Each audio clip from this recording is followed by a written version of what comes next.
Your kindness is killing you. That smile, that endless availability, that inability to say no, it's not making you a better person, it's making you a lesser version of yourself. Every time you say yes when your spirit screams no, you're committing a slow form of suicide. You're sacrificing your purpose on the altar of popularity, trading your destiny for temporary approval. The graveyard is full of people who were too friendly to fight for their dreams, too nice to nurture their potential, too afraid of disapproval to disappoint anyone but themselves. You are losing something right now. Every minute you spend trying to make everyone happy, you lose a part of yourself. Your potential is bleeding away while you smile and nod and say yes to things that steal your time, your energy, and your purpose. I want to talk to you today about something that might sound strange at first. Stop being too friendly. No, I'm not telling you to be mean. I'm not saying don't care about people. What I am saying is that many of you are killing your future by trying to please everyone around you. You are so busy being nice that you have no time left to be great. Let me tell you about something that happened to me years ago. I was sitting in my office late one night, working on a project that wasn't even mine. A colleague had asked for a little help, and somehow I ended up doing his entire presentation. My phone kept ringing, people wanting advice, wanting my time, wanting favors. And I said yes to all of them. My desk was covered with other people's priorities. My calendar was filled with meetings I didn't need to attend. My energy was spent on problems that weren't mine to solve. And there, buried under all those external demands, was a small notebook where I had written my own dreams, my own goals gathering dust, because I was too busy being friendly to work on what truly mattered. That night, I looked at my watch and realized it was 2 a.m. I had been at the office for 18 hours. I had missed dinner with my family. And for what? To be nice, to be light, to avoid disappointing people who probably wouldn't have done the same for me. I realized then that I wasn't being friendly, I was being foolish. I was sacrificing my purpose on the altar of popularity.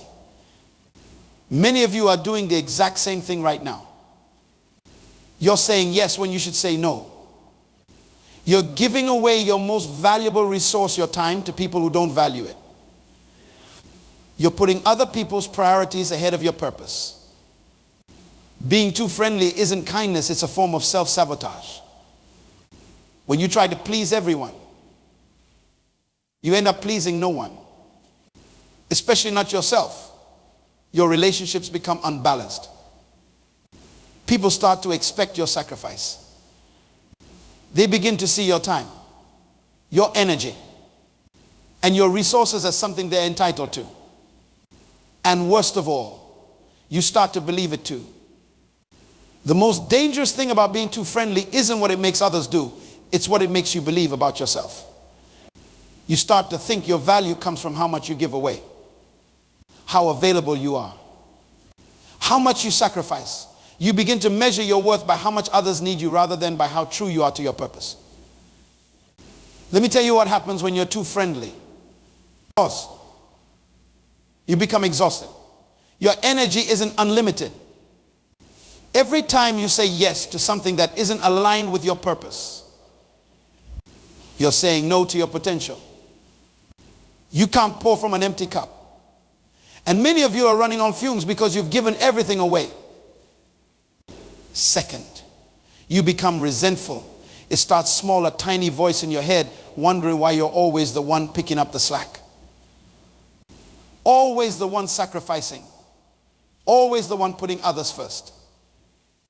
That voice gets louder until one day that resentment spills over into your relationships, poisoning the very connections you were trying to nurture.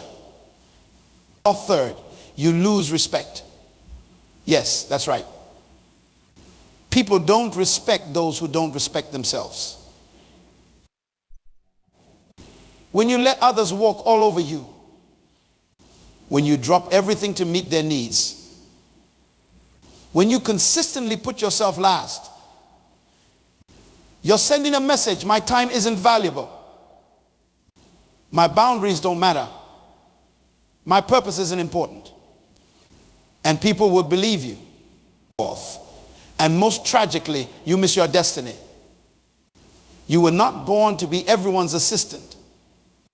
You were not put on this earth to make everyone comfortable. You were created with a specific purpose, with unique gifts, with a contribution that only you can make. But you can't fulfill that purpose if you're constantly derailed by every request, every need, every demand that comes your way.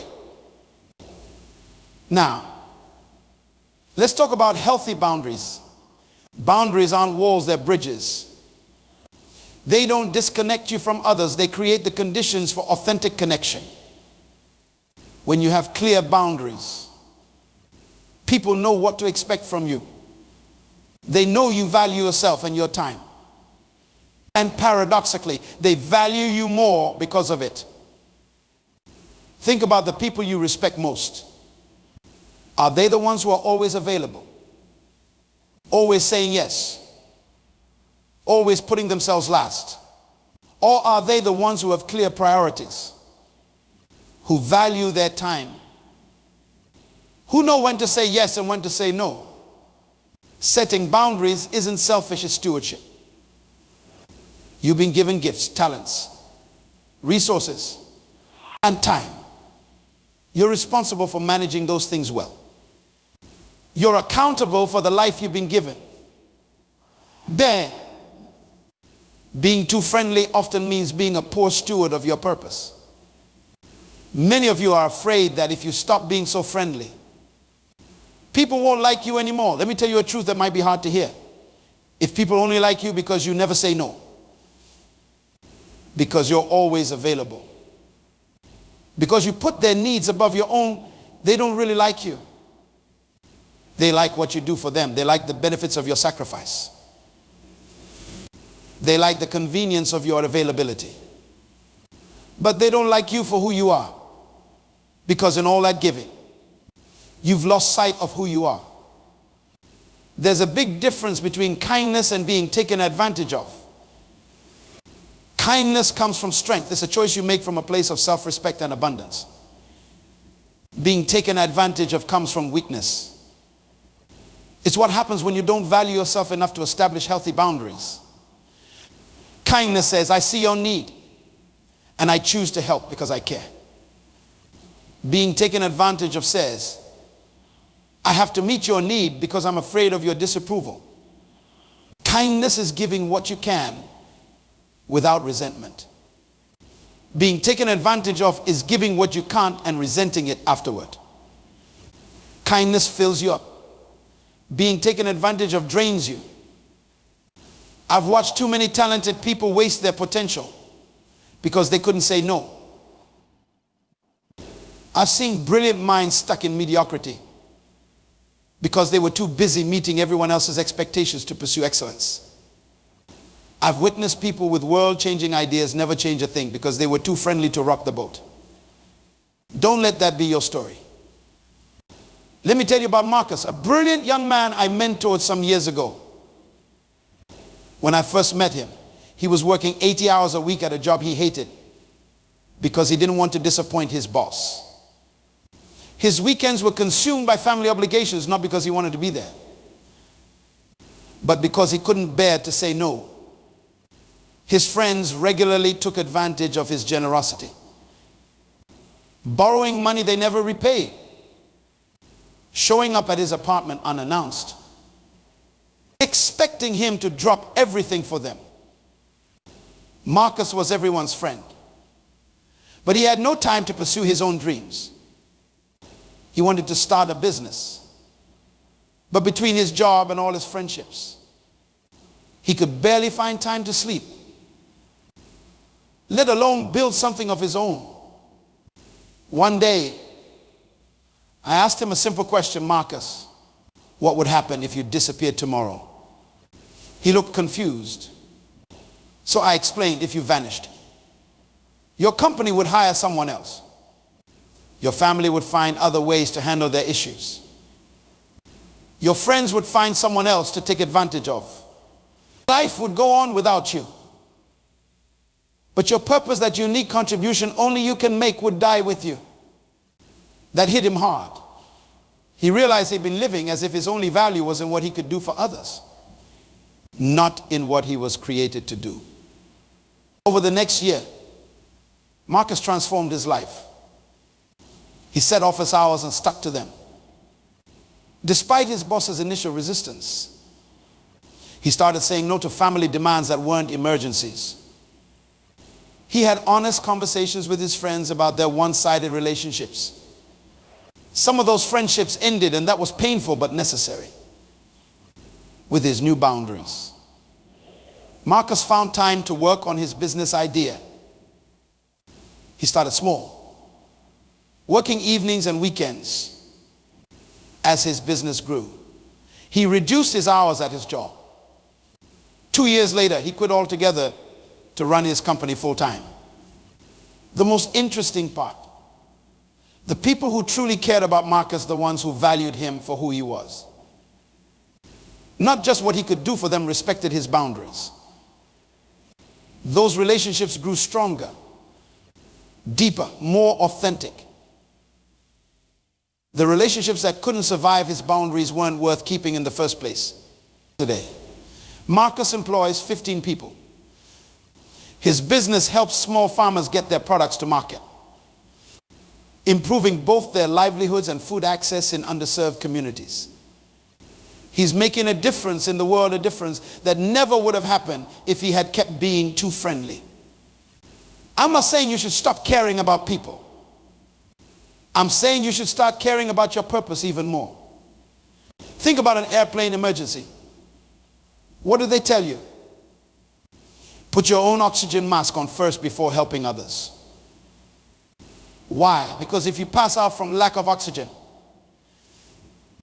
you can't help anyone.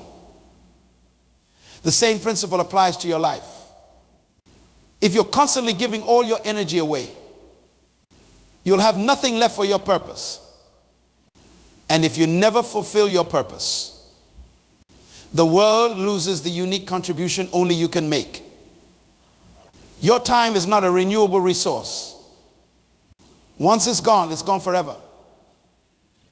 Every minute you spend on activities that don't align with your purpose is a minute you'll never get back. Every yes to something that doesn't matter means a no to something that does. Stop being too friendly with your time. Stop being too generous with your energy. Stop saying yes when your spirit is screaming no. This isn't about becoming selfish. It's about becoming focused. It's about recognizing that you can't be all things to all people. And you weren't meant to be. It's about understanding that the greatest gift you can give to the world isn't your compliance or your constant availability. It's your authentic contribution. Your purpose fulfilled. Your potential realized. Many people live their entire lives without ever drawing a line. Without ever saying, this far and no further. They become human doormats, letting everyone and everything walk over them. Then they wonder why they feel empty, exhausted, and resentful. They wonder why their dreams never materialize, why their goals remain out of reach, why their purpose goes unfulfilled. The answer is simple. They were too friendly with the wrong things and not friendly enough with the right ones. Too many people have built their prison with the bricks of accommodation. They have constructed walls of compliance around their potential. They have fortified these prisons with the cement of fear, fear of rejection, fear of disapproval, fear of being alone. And now they sit inside these structures they've built, wondering why their lives feel so confined, so limited, so far from what they dreamed. The key to freedom is in your hand right now. That key is the word no. 2 letters, 1 syllable, infinite power. When you learn to say no to what doesn't serve your purpose, you create space to say yes to what does. Most people have this backward. They say yes to everything, then wonder why they have no room for their priorities. Your no is as important as your yes, maybe more important. Every great achievement in history came from someone who said no to distractions and yes to focus. Every breakthrough, every innovation, every movement forward happened because someone refused to scatter their energy and instead concentrated it on what mattered most. I have seen countless talented people who couldn't say no. They were smart, capable, full of potential, but they never achieved what they were capable of because they couldn't refuse the constant demands on their time and energy. Meanwhile, I've watched people with half their talent accomplish twice as much simply because they understood the power of no. No is not a rejection of others. It's a protection of yourself, your time, your energy, your purpose. It's an acknowledgement that your resources are finite and must be stewarded wisely. The strongest people I know aren't the ones who say yes to everything. They're the ones who know exactly when to say no. Their no comes from confidence, not fear. It comes from clarity, not confusion. It comes from understanding their worth, not questioning it. Many of you spend your days reacting to other people's urgencies, responding to every buzz of your phone, every notification, every request for just a minute of your time.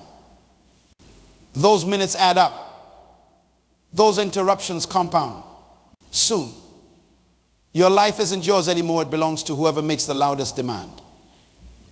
Stop giving away your power. Stop handing control of your life to others. Start saying no to what doesn't align with your purpose. And watch how quickly you start moving toward your goals. Now, let's talk about respect. Many people believe that being agreeable is available and accommodating earns them respect. This is one of the biggest lies in our culture today. Real respect doesn't come from making yourself small so others can feel big. It doesn't come from always saying yes. It doesn't come from being everyone's doormat. Respect comes from integrity, from standing for something, from having principles that don't bend with every gust of popular opinion. It comes from valuing yourself enough to expect others to value you too. It comes from knowing your worth and refusing to accept less. When you have clear boundaries, when you say no to what doesn't serve your purpose, people might be temporarily disappointed or even angry. But in the long run, they will respect you for it. They will understand that your time and energy are valuable. They will see that you are someone who knows their worth. Contrast this with what happens when you're too friendly, too available, too eager to please. Initially, people might seem happy with you, but over time, they start to take you for granted. They expect your sacrifice. They assume your compliance. And slowly, subtly, they begin to lose respect for you. I've seen this pattern play out hundreds of times. The person who never says no becomes the person everyone asks first, not because they value them, but because they know they won't refuse. The person who drops everything for others becomes the person others drop when something better comes along. The person who puts themselves last becomes the person others put last too. Building respect through boundaries isn't about being harsh or cold. It's about being clear and consistent. It's about communicating your expectations and holding to them. It's about teaching others how to treat you by how you treat yourself. If you want others to respect your time, you must respect it first. If you want others to value your energy, you must value it first. If you want others to honor your boundaries, you must honor them first. Oh, here's a hard truth many of you need to hear. Some of the relationships in your life are toxic. Some of the people you're bending over backward to please are taking advantage of you. Some of the connections you're desperately trying to maintain are draining you rather than sustaining you. Not all relationships deserve your energy. Not all connections serve your purpose. Not all people in your life want what's best for you. How do you identify these toxic relationships? Look for these signs. You feel exhausted after spending time with them. Not energized. They take far more than they give. They only contact you when they need something. They disappear when you're going through challenges of your own. They resist or ignore your boundaries. They make you feel guilty for prioritizing your needs or pursuing your goals. Your success seems to make them uncomfortable or resentful. They consistently undermine your confidence or question your decisions. You find yourself apologizing for things that aren't your fault. You feel like you're walking on eggshells around them. If several of these signs sound familiar in a relationship, you need to make some hard decisions. Sometimes the most loving thing you can do both for yourself and ultimately for them is to create distance. Some relationships need healthy space. Others need to end entirely. This isn't about casting blame or harboring resentment. It's about recognizing that just as you have a purpose, you also have priorities. And if a relationship consistently pulls you away from your priorities rather than supporting them, that relationship may be costing you more than it's worth. I'm not saying cut people off at the first sign of difficulty. I'm saying assess the pattern, not the isolated incidents. I'm saying look at whether the relationship, on balance, adds to your life or subtracts from it. I'm saying consider whether this connection is moving you toward your purpose or away from it. Your time on this earth is limited. Your energy is finite. You cannot afford to invest these precious resources in relationships that deplete you rather than develop you. This brings me to a critical point. Your purpose and your priorities must align. Many people claim to know their purpose but set priorities that contradict it completely. They say they want to build a business, but prioritize watching TV over working on their business plan. They say they want to be healthy, but prioritize convenience over nutrition. They say they want deeper relationships, but prioritize social media over real conversations. Your priorities reveal your true purposes, not the ones you talk about, but the ones you actually live by. If you want to know what you're really committed to, look at how you spend your time, your energy, your money. Look at what you say yes to and what you say no to. Look at what gets your best and what gets your leftovers. If your current priorities don't align with your stated purpose, one of two things must change. Either your priorities or your purpose. Either start living what you claim to value, or be honest about what you actually value based on how you live. Being too friendly often leads to a total misalignment between purpose and priorities. You say your family is your priority, but you can't say no to your boss. So you miss your child's recital. You say your health is your priority, but you can't say no to social obligations. So you skip exercise and sleep. You say your business is your priority, but you can't say no to distractions. So your business stagnates. Stop this cycle. Align your priorities with your purpose by learning to say no to what doesn't move you forward. Let me give you some practical steps to stop being too friendly. First, get clear on your purpose. You cannot protect what you don't identify. Write down your personal mission statement. What were you created to do? What contribution are you meant to make? What problem are you here to solve? Unless you know your purpose, you won't know what deserves your yes and what deserves your no. Second, audit your current commitments. Make a list of everything you've said yes to, every obligation, every responsibility, every recurring activity. Next to each one, write whether it aligns with your purpose or not. Be brutally honest. You'll likely find that many of your current commitments are taking you nowhere near your goals.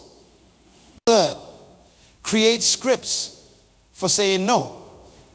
Many people struggle with no because they don't know how to say it gracefully. Prepare simple, clear, kind ways to decline requests. Practice them until they feel natural. Remember, you don't need to explain or justify your no. I'm not able to take that on right now as a complete sentence. So forth. Start small. Don't try to transform all your relationships overnight. Begin by setting boundaries in low-risk situations. Say no to the telemarketer. Decline the optional meeting.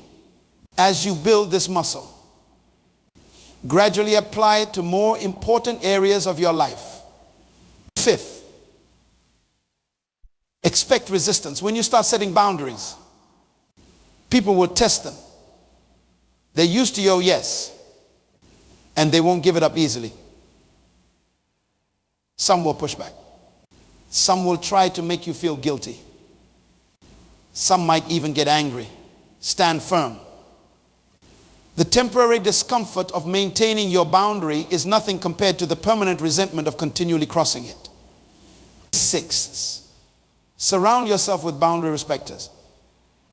Seek out people who honor your no, who don't take your time for granted, who respect your priorities. These healthy relationships will give you strength to address the unhealthy ones. Finally, celebrate your progress. Every time you successfully protect your boundaries, acknowledge it.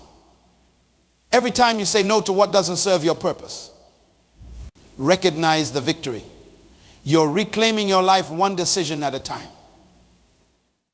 Let me tell you about Sophia, a woman who attended one of my leadership conferences several years ago. When I met her, she was exhausted, burned out, and resentful. As a community organizer, she had been saying yes to every request, every committee, every cause.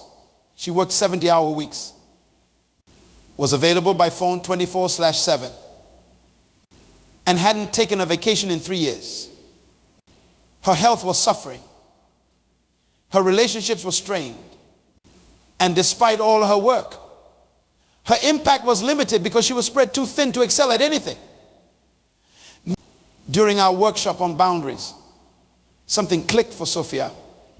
She realized that by trying to help everyone, she was actually helping no one effectively, least of all herself. She committed to making a change. It wasn't easy. She had to step down from several committees. She had to start turning off her phone after 8 p.m. She had to learn to delegate tasks. She had always handled herself. Some people in her community were upset, even called her selfish, but she held firm. With her newfound time and energy, Sophia focused on the one area where she could make the greatest impact: youth mentorship. Rather than being involved in a dozen initiatives superficially, she poured herself into this one area deeply. 2 years later, I received a letter from Sophia. Her youth program had expanded to 3 locations and was showing measurable results in keeping at-risk teenagers in school. She had trained 10 other mentors who were now leading their own groups. She had secured stable funding through grants.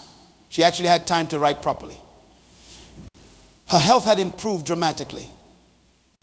Her closest relationships were stronger than ever.